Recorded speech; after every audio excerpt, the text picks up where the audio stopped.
Alors, le rôle en tant que CRP, donc de commissaire aux restructurations et à la prévention des difficultés,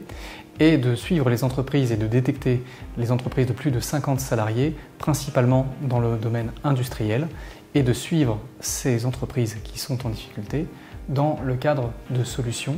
et de les accompagner pour faire face à leurs fragilités. La particularité du CRP est qu'il travaille avec plusieurs maillons au sein de chaque département et a fortiori au niveau régional, et les interactions avec les différents intervenants lui permettent d'avoir un ancrage territorial fort. La plupart des relations sont faites auprès des intervenants qui sont les services de l'État, bien sûr, mais d'autre part, il y a les acteurs que sont les auxiliaires de justice, donc les administrateurs judiciaires et les mandataires judiciaires,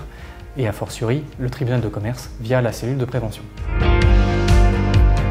L'intervention du CRP dans le domaine judiciaire est importante puisqu'il va avoir vocation à diriger les entrepreneurs vers les procédures amiables que sont le mandat ad hoc et la conciliation, et d'autre part vers les procédures collectives quand il faut toucher un maximum de créanciers et toucher à l'entièreté des créanciers. C'est pour ça qu'on parle de procédure dite collective qui va être publique et non plus confidentielle comme ça peut l'être dans les procédures amiables. Et donc en ce sens, le CRP joue un rôle prégnant puisqu'il a souvent son rôle de conseil vers l'entrepreneur pour le diriger vers le tribunal de commerce et les cellules de prévention.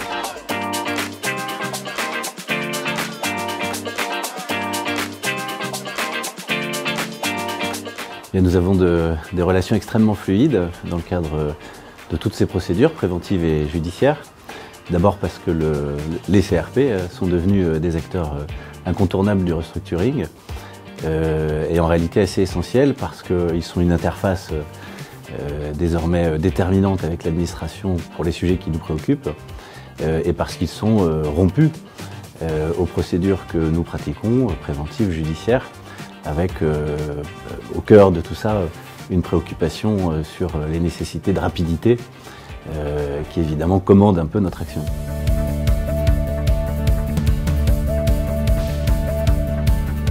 Le CRP pour nous et mon interlocuteur, donc M. Robert, est extrêmement utile dans le cadre des dossiers significatifs que nous avons sur le département du Loiret. Nos dossiers ne nécessitent pas toujours de monter au niveau du ministère, mais ils utilisent parfois des moyens que nous n'avons pas sur le département